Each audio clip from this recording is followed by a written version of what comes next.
Hi, my name's RodKat, and I'm the owner of RodKat. I make custom foam shower trays and other foam products for the tile industry. Today we're going to show you just how easy it is to install a RodKat custom shower tray. I'm going to show you guys the steps in ordering a RodKat shower tray. We'll start with measuring the length and width of the area. We'll draw the shape of the rectangle that we're using here, and this first measurement we'll do at 39 3/4 of an inch. I usually give myself 1/4 of an inch of back and forth movement because it doesn't have to fit snug. Our front to back, we've marked here where our 4-inch shower curb goes, and we'll measure from the back wall to the inside measurement of the shower curb. That's 27 3/4. Now that we've written down our two measurements for the size of the tray and the shape of the tray, now we'll measure and center the drain. Again, from this wall to the center of the drain is 14 3/4 of an inch. And from the back wall to the center of the drain is 10 1/2 inches. We've marked that on our order form, and once you have this filled out, you'll email this to us and we'll start cutting it. What I usually do is I measure it up on my order form and I take a picture of it and email it in. Your RodKat shower trays will be made in our shops within 24 hours and shipped, or you can come and pick them up. Once you have your shower tray on site and you're ready to install, the first thing you'll want to do is check your substrate. Take your level and check for level front to back, left to right, making sure that the surface is clean, flat, and level. We'll be installing our shower tray with a modified premium thin set. That'll get troweled onto the wood substrate, and then on the piece of shower tray we'll have back buttered. Here we're using a 1/4 inch by 3/8 inch U-notch trowel. This will provide enough thin set underneath to secure the shower tray onto the subfloor. Once the thin set's been troweled onto the subfloor, then we'll install the shower tray. This tray we have burned in a coat of thin set to the back, making sure that we get 100% coverage and contact when we install the tray onto the subfloor.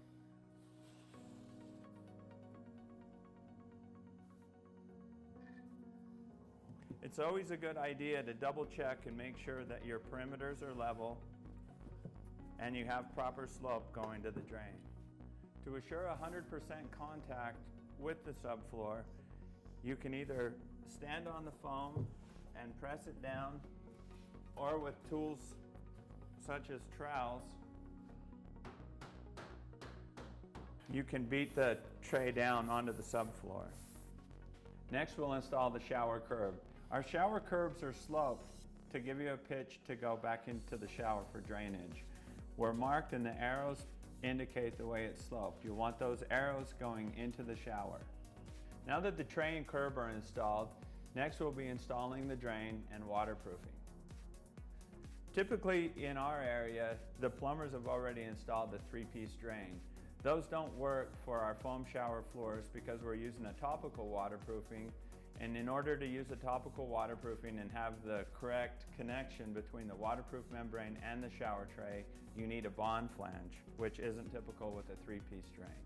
So the first thing we have to do is get rid of this 3-piece drain and use our adapter ring that comes with the FloFX, or most other manufacturers provide adapter rings.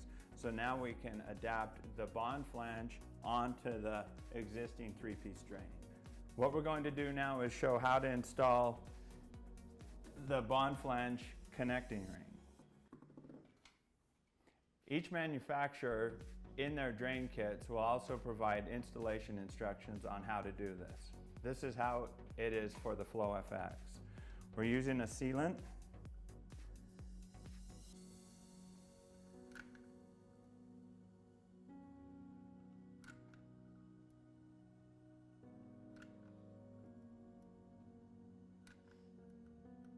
What we shoot for with the sealant is 110% coverage. When we put this adapter ring onto this drain body, we want to make sure that this sealant has 100% seal around the two rings.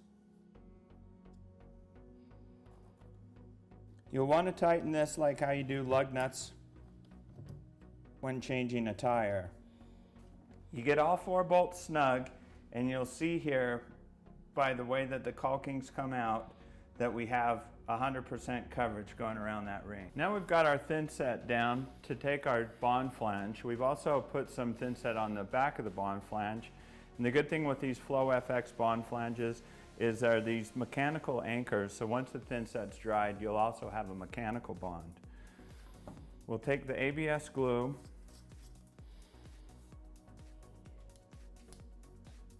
and glue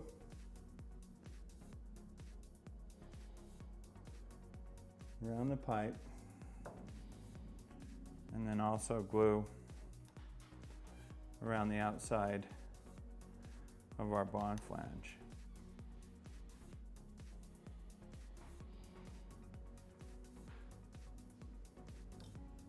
Then we'll take our bond flange and simply press it down into our pipe, and I like to bring that flush with the shower pan. Also, you'll want to measure front to backs, depending on if you're going to go at a diagonal or straight, just to make sure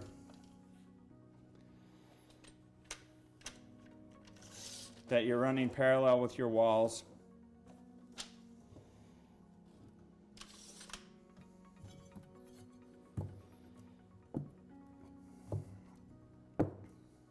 We also provide a ring that goes around the FloFX drain that provides a filler to also fill the void from our drain hole. Okay, let's try that.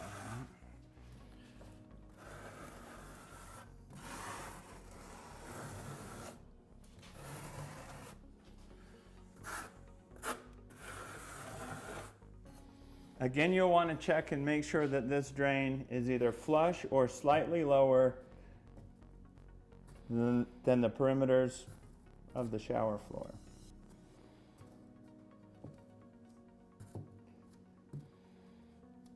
Okay.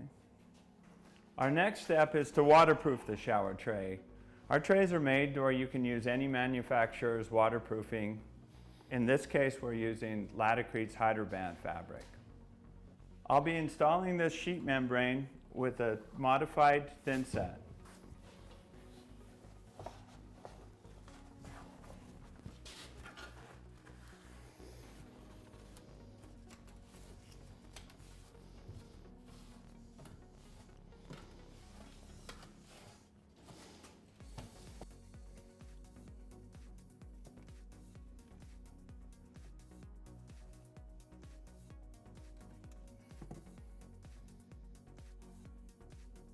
We also make custom benches, so just fill out on the order form the size of bench that you need, and we'll cut that bench to fit. Again, you'll see on the top of our benches we have an arrow drawing which way the slope is, which you'll want to slope from your shower toward your drain. Dry fit, make sure your bench fits, and then again the same installation method as putting in the shower tray with the thin set, the notch trowel.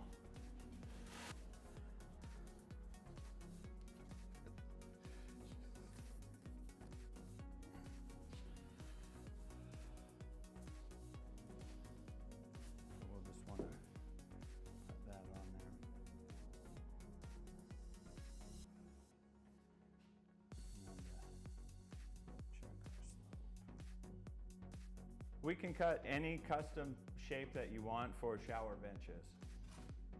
Thanks for watching this video. If you have any further questions, please contact us.